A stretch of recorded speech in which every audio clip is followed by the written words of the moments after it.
Frères et sœurs bien-aimés et amis dans le Seigneur, que la paix et la grâce de Dieu soient avec vous. Nous bénissons le Seigneur qui a accordé un privilège et nous sommes capables dans présence pour nous servir et le porte-parole pour lui. Nous voulons faire une lecture pour vous, c'est dans 2 Corinthiens chapitre 12, côté Napoli, 2 versets, c'est les versets 8 et 9. 2 Corinthiens chapitre 12, les versets 8 et 9. 3 fois, j'ai prié le Seigneur de l'éloigner de moi. Et il m'a répondu, ma grâce te suffit, car ma puissance s'accomplit dans la faiblesse. Je me glorifierai donc bien plus volontiers de mes faiblesses, afin que la puissance de Christ repose sur moi. Amen.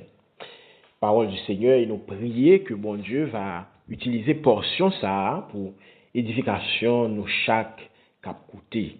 Mes frères et sœurs bien-aimés et amis dans le Seigneur, la fois passée, nous commençons avec une série de messages autour d'un thème qui c'est Dieu répond toujours. Et premier message que nous avons dans cette série, ça, il était prêché autour d'un sujet qui te dit les moyens utilisés par Dieu pour répondre. À travers ce sujet, ça, nous avons que pour répondre avec nous-mêmes comme serviteurs et servants, bon Dieu, qu'on utilisait des songes, qu'on utilisait des visions, qu'on utilisait aussi, bon Dieu, qu'on réponde aussi à travers sa parole écrite, la parole écrite de Dieu qui n'est autre que la Bible. Et nous avons en troisième lieu, certaines fois, bon Dieu, qu'on réponde avec serviteurs directement, nous t'as dit de bouche à bouche. Et à travers message ça, dans fin message ça, on a fini, je dis que ça qui est important, c'est pas comment bon Dieu a répondre, mais ça qui est important comme serviteur et servante de Dieu, c'est pour moi-même ensemble avec vous, nous été attentifs à la voix de Dieu. Parce qu'en pile fois, bon Dieu parlait avec nous, bon Dieu répond nous, mais nous pas attentifs à la voix de Dieu. Et c'est raison ça qui fait, nous sommes capables de dire, est-ce qu'en pile fois, il n'est pas tant important en tant que serviteur de Dieu pour nous questionner tête, pour nous questionner tête sur ça qui a privé dans la vie nous. Est-ce que certaines fois, il y a des bagailles que nous vivons comme serviteurs et servantes de Dieu, est-ce que c'est pas ta doué des occasions pour mener moi-même ensemble avec vous, changer de vie. C'est pas ta occasion pour moi-même ensemble avec vous réveiller, nous, mais changer une série de bagailles qui la caille nous. Est-ce que c'est pas bon Dieu qui a parlé ensemble avec nous? Parce que lorsque nous disons Dieu répond toujours, m'a dit ça, mais bien aimé, bon Dieu pas répondre nécessairement dans la façon que nous attendons de répondre. C'est pas parce que bon Dieu dit oui qu'il répond seulement. C'est pas parce que bon Dieu dit non qu'il répond. Notez à travers le texte Job chapitre 33 verset 14 là, il dit Dieu parle tantôt d'une manière, tantôt d'une autre. Donc ça qui est important, c'est qu'on est que à travers ça qui a privé dans la vie nous, pour nous chercher connaître est-ce que c'est pas la voix de Dieu qui a adressé. Et c'est ça qui fait comme sujet dans le moment ça que nous voulons aborder, c'est êtes-vous prêt pour la réponse de Dieu? Êtes-vous prêt pour la réponse de Dieu? Quand nous sautons dans 2 Corinthiens chapitre 12, c'est un extrait que l'apôtre Paul il a adressé à l'église de Corinthe. Et puis Paul a parlé de tête li. Paul a parlé d'un bagage, m'a dit un témoignage personnel, un bagage qui est arrivé lui-même. Selon certains commentateurs bibliques, il n'est pas arrivé en temps au juste ça qui t'a passé li. Gagné et des commentateurs bibliques qui fait référence à une maladie, gagné qui fait référence à une blessure corporelle, gagné qui même parle d'une blessure au niveau des yeux, apôtre là te gagné et qui était très nuisible avec l'apôtre Paul.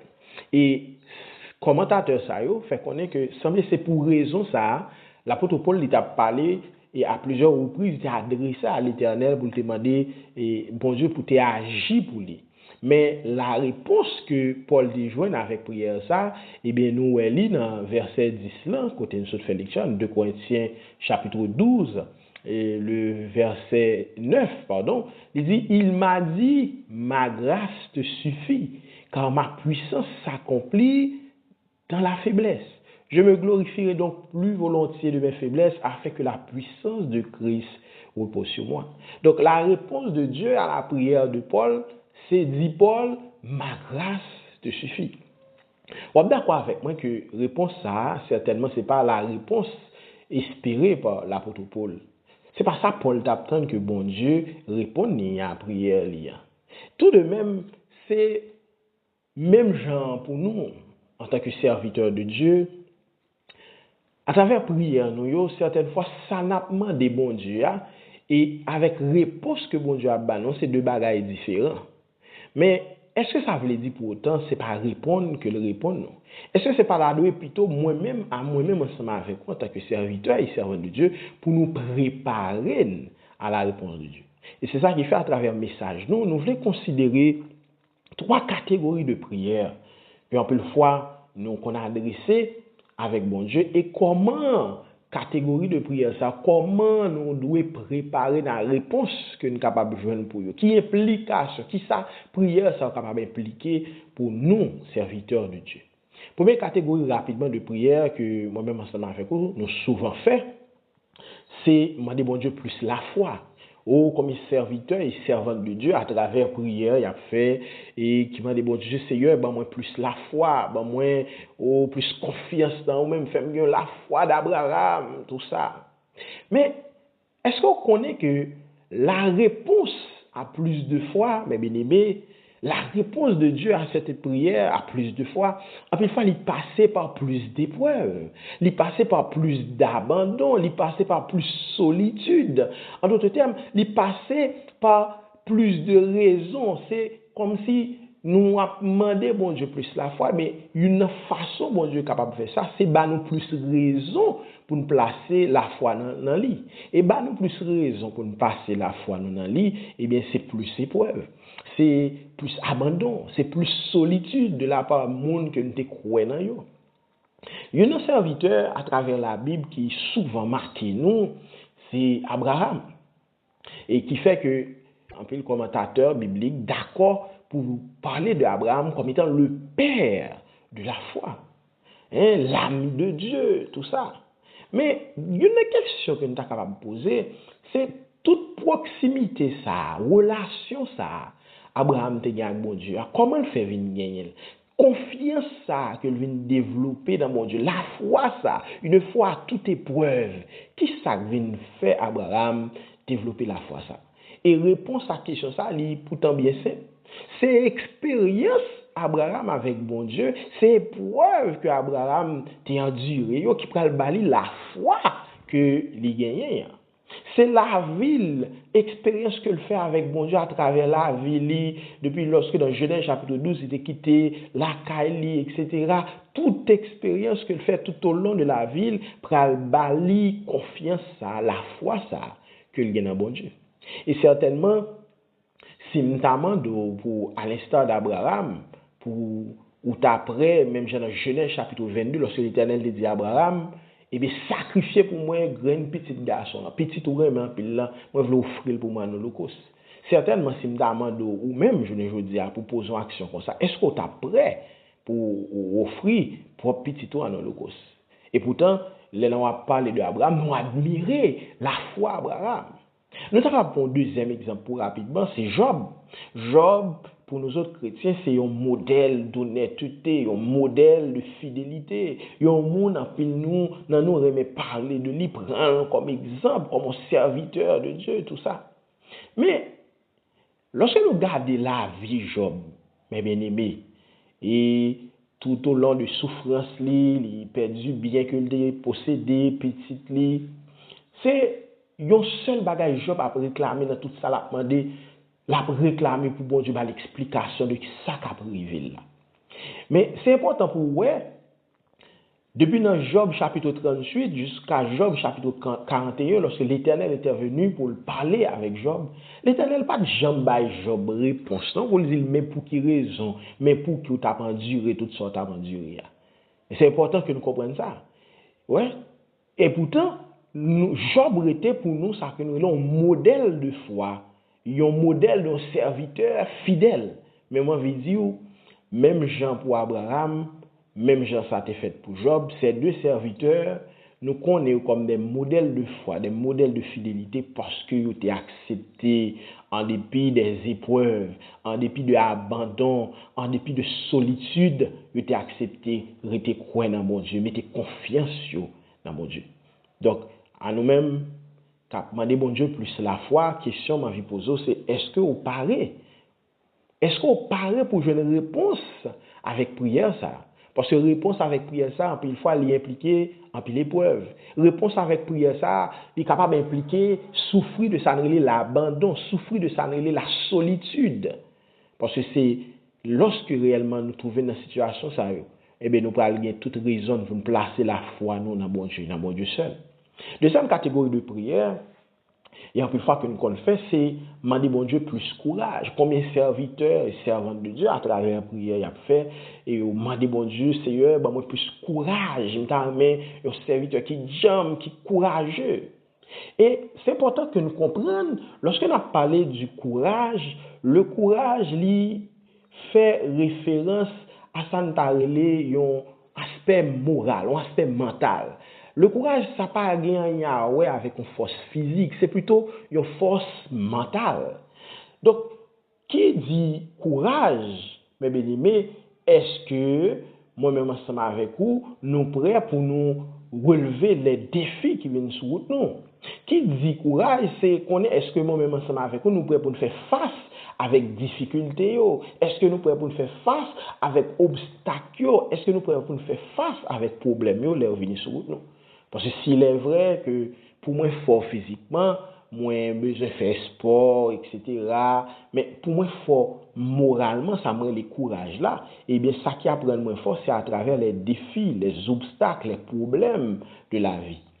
Et là, nous avons considéré pour encore deux autres exemples. Tout d'abord, nous avons considéré l'exemple de Josué. Si vous regardez après la mort de Moïse, l'Éternel va faire choix de Josué dans Josué chapitre 1er. Et lorsque l'Éternel a fait choix de Josué, c'est important pour nous noter deux expressions ça. Fortifie-toi et prends courage. Ces deux expressions, elles apparaissent près de 3 à 4 fois dans ce seul chapitre 1er. Fortifie-toi et encourage, prends courage. C'est important que nous notions ça parce que la mission de Josué, c'était pour faire le peuple à rentrer Canaan, prendre possession de Canaan. Et pour te prendre possession de Canaan, eh bien, le peuple a été pour te passer plusieurs obstacles qui étaient sur lui, comme Haï, la ville d'Haï, la ville de Jéricho. Maintenant, pour Josué, tu fait tout le travail, ça. Eh bien, Josué, tu as besoin de pile courage. Et ça que fait, bon Dieu, tu insisté un peu pour dire, fortifie-toi et prends courage. Donc, obstacle que Josué t'a pas bien sous les tels que Haï, Jéricho, tout ça t'a pas fait de Josué un monde qui est en mesure, un monde qui est à la hauteur de mission ça que bon Dieu peut le confier là. Nous avons capable citer l'exemple de David. Une fois nous lorsque nous avons parlé de David qui était venu en Israël, il y a un paramètre que nous pas vraiment comprendre, c'est que le jeune David, il était loin pour le vinois en Israël, selon certains commentateurs, dès l'âge de 17 ans. Donc, 17 ans, jeune garçon, tout ça. Mais est-ce que tu connais que David, à 17 ans, il parle de Chita sous trône? Non. Selon certains commentateurs, David était passé près de 10 ans. Environ avant d'arriver à Chita réellement sous trône. Et pendant 10 ans, ça David te connaît mettre péripéties, David te marron pour petite lit, David te dans marron pour Saül, etc., etc. Vous êtes d'accord avec moi que mission David pour te diriger le peuple d'Israël à 17 ans, c'est pas ta mission que David a accompli. Il a fallu, à travers les obstacles, à travers défis, à travers problèmes que il pour affronter, eh bien David vient monde que il a en mesure pour lui parfaire cette mission que l'Éternel t'a pas confiée. Donc question pour vous dans moment ça, ou même qu'à demander bon Dieu plus courage. Est-ce qu'on est prêt pour affronter les problèmes qui viennent sur route? Est-ce qu'on est prêt pour surmonter les obstacles qui viennent sur route comme serviteurs et servantes de Dieu? Et troisième catégorie de prière que moi-même ensemble avec moi, puis fois nous qu'on fait, c'est demander bon Dieu l'amour qui est qui partage mais et pour connaître ce que c'est que le vrai amour. En plus monde en prière yo demander ça, demander bon Dieu pour yo jeune monde qui aime yo pour apprendre yo ça qui est l'amour, le véritable amour, tout ça. Et laissez-moi dire ça. la réponse à cette prière, mes bien-aimés, parfois, il passe tout par des personnes difficiles à aimer.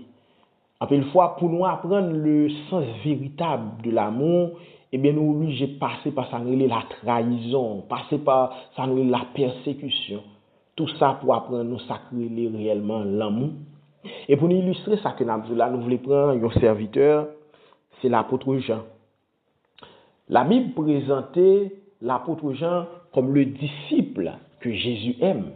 Et Jean, lui-même, tout n'a écrit, surtout dans 1 Jean, 2 Jean, 3 Jean.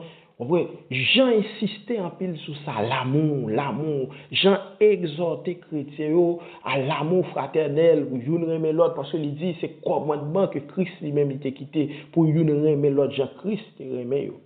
Mais Jean, ça que nous, dans 1 Jean, 2 Jean, même dans 3 Jean, dans l'Apocalypse, qui a parlé de l'amour, etc. Mais il n'est pas toujours comme ça, non? Mes bien-aimés frères et sœurs. Lorsque nous regardons la Bible, déjà, nous voyons que Jean, à plusieurs reprises, c'était un disciple que Jésus a réprimandé à plusieurs occasions. Nous sommes capables de citer une occasion dans Luc chapitre 9.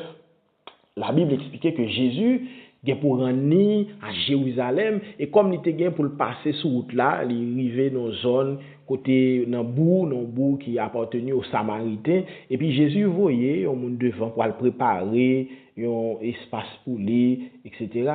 Mais il pas recevoir monsieur.